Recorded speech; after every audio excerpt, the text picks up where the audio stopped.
Hello and welcome to another edition of Versus. Standing to my right and the newest member here at Airsoft Megastore.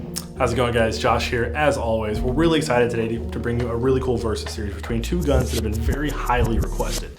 Now, the gun that I'm going to be using is the Krytac Trident CRB in the 10.5-inch configuration. Ross, you're going to be rocking the... And if you don't know this gun, you've been living under a rock. This is the ARES Amoeba AM-013, and we're going to be testing these guns on 3 different categories: FPS, rate of fire, and accuracy. So let's get into the results. 384, 380, 396. Second shot, 394, third shot, 394. All right, so hopping back in from the FPS test, we're really excited to see a very consistent FPS across the board from both guns out of the box. Now, we did use 10 shots to get an average. The average for the Krytac was around 393 FPS, which is very, very good.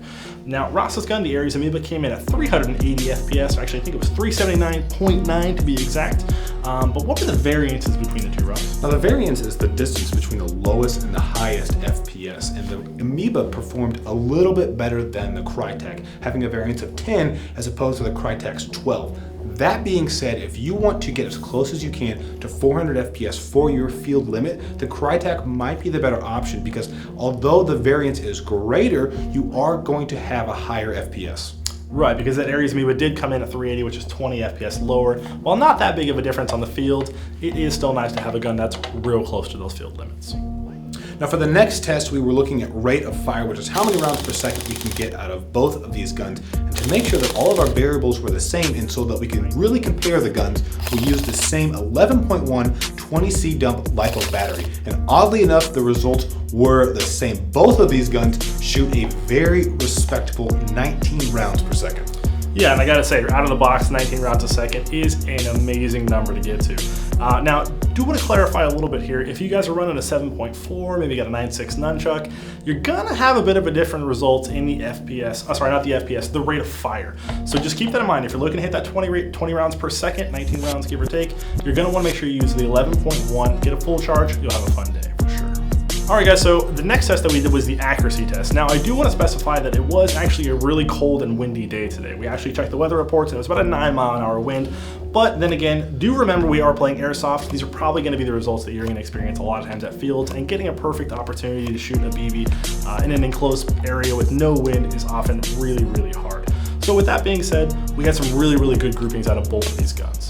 Now, we were using 0.30 gram golden ball BBs, and in all honesty, the results were pretty much identical. The Krytac did outperform the Amoeba by, I think, a shot. I landed 9 out of 10 targets on my human-sized torso. Josh managed to get all 10 on the torso. So really, the results were just about the same if you're gonna talk pretty much apples to apples. Yeah, and when you're trying to hit a man-sized target of 40 yards, realistically, it's not that big of a difference between hitting one shot off and one shot on. So, honestly, the accuracy results in these are pretty much identical. But if you're looking for something that's very, very precise, I will say I really did appreciate the hop-up on the Krytac. It has a really nice clickable wheel, and it was really awesome to work with.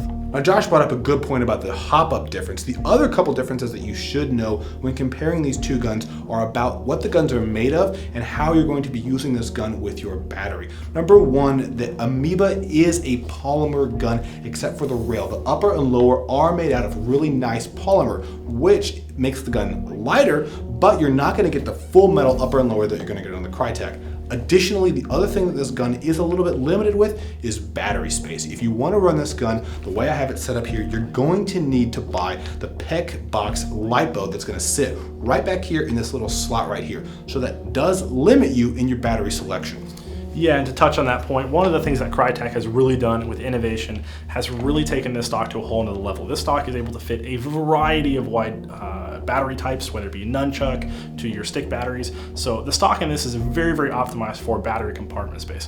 One of the other things, like Ross did mention, is that this is going to have a full metal body as well as a full metal rail system that is KeyMod. Now, a lot of guys out there are using KeyMod these days. It is a really cool, innovative system. Very, very lightweight. Add what you want, take off what you don't need. And overall, the Krytac has some amazing internals. Too many to list, honestly, in one video, but it is an awesome internal gearbox that you're going to have a lot of really cool features inside of. Now Josh brought up the Defiance rail on the Krytac M4, which is a really nice key mod, but one of the strengths of the Honey Badger is not only is it $40 cheaper, but it does come with the full metal rail and all of these rail segments that you can move around the rail because you can screw them in and make them customized to how you want to run them on this gun. And being that it comes with all of these thumb stops, rail segments, it's going to give you a really full package right out of the box. Now both of these guns offer a lot when it comes to customization, which is why we wanted to show you what optics we were running. This is the Sightmark Reflex Dovetail sight, and back here I have the magnifier, which you'll find in the comments below.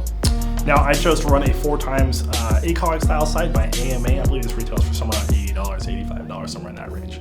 But we were definitely really surprised by the results of these tests. We're really happy that both of the guns were giving a very, very respectable rate of fire out of the box, very good FPS deviancies, and overall are just really awesome platforms for the price range. So thanks guys so much for watching. If you guys have any questions, comments, or you just want to interact with us at all, make sure to leave it in the comment section below and we'll try to answer those questions as soon as we can. Stay tuned for more awesome AMS TV.